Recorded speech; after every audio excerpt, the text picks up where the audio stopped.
third one, final one, the trusty chair drill. Okay, you've seen this probably on lots of videos where people are saying you've got to put yourself up against the chair and so on, all right, and hit balls. This is going to help you keep your posture, yes, to a certain degree, but I'd like to see you do it a little bit different, all right?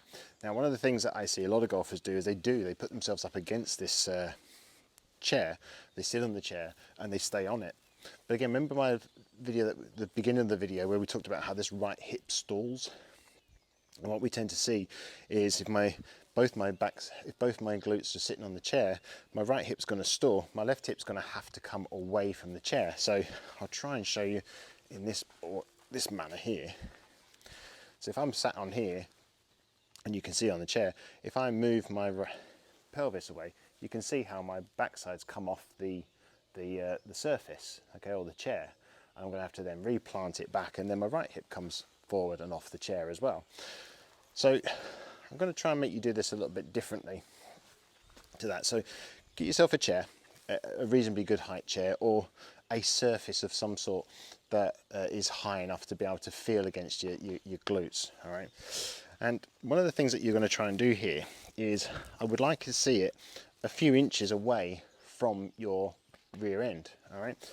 And the reason being for that is when I'm swinging it, I want me to push my right hip back till I can feel myself touch it. And on the forward swing, I then want to feel it stay touched on it as well.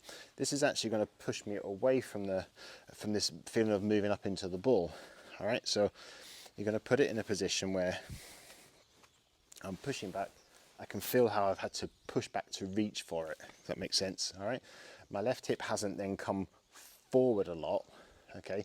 It does come a little bit round, but not as far up as there. Remember how I wanted the middle of your pelvis to stay in the center point?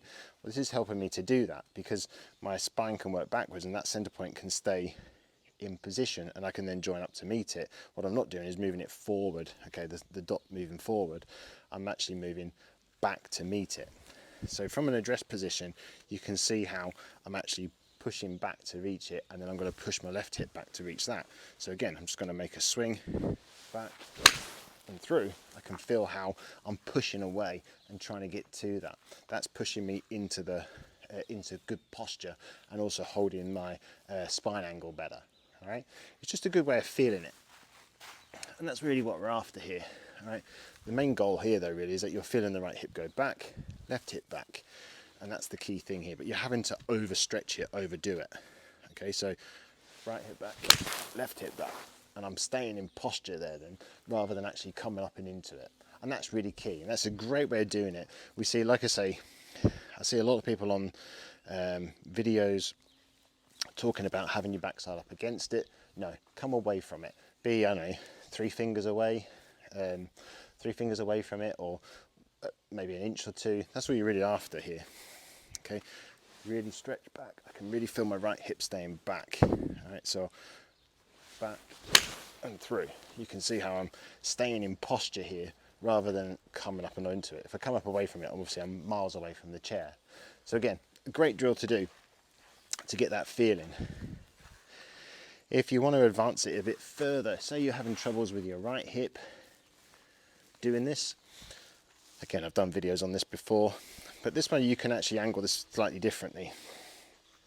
And what you can do is angle the chair at a 45-degree angle from your target line. Okay, so angle it back. I'm going to put my left cheek, okay, let's call it that, onto the chair. So I'm at the back of the chair here, and I'm then going to push myself back to get that right hip to go back to meet the chair. All right, it's going to give me the feeling of going deep. Okay, so again, I'm just going to go back and through. All right, this is going to help me to get the feeling of pushing the right hip back. That's if you're having a problem with getting the right hip back. If you're getting that feeling, or you're struggling to get that feeling of that sensation, you can then place it the other way. Okay, so again, I can go 45 degrees. So that's my target line here, about a 45-degree angle here. I can put my right cheek against it, but on the forward swing, let's try and get it in the right place so I don't miss the ball.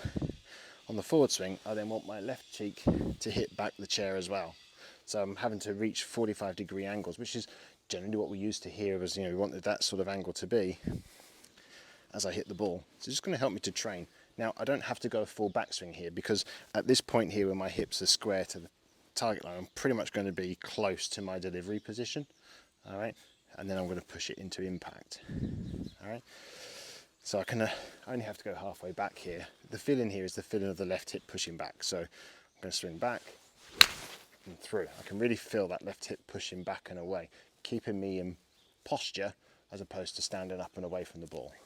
All right, so that's a way that you should and could use the chair, as opposed to doing the way that we've been told to do it, which is to put yourself up against it. Putting yourself up against it, it's going to create you to come forward, away from the chair, and then on the way through as well. You're never moving, you're never staying back. If you're going to sit on the chair, push it back if you have to. So that's really the key thing I want from this video, that's the key message really from the video, is get a feeling of always pushing away from the ball, or pushing away from the club. That's really the key feeling here. Really want you to get a feeling as though that you're pushing away constantly. And this should help you with any early extension issues that you have. Takes a bit of time, takes a bit of work, but the rewards will be fantastic, because you'll get great connection and great strike on the ball, and generally means that your path is pretty good as well. So really take your time in doing this. The rewards are pretty good when you do this. Give it a go and see how you get on with that drill as well.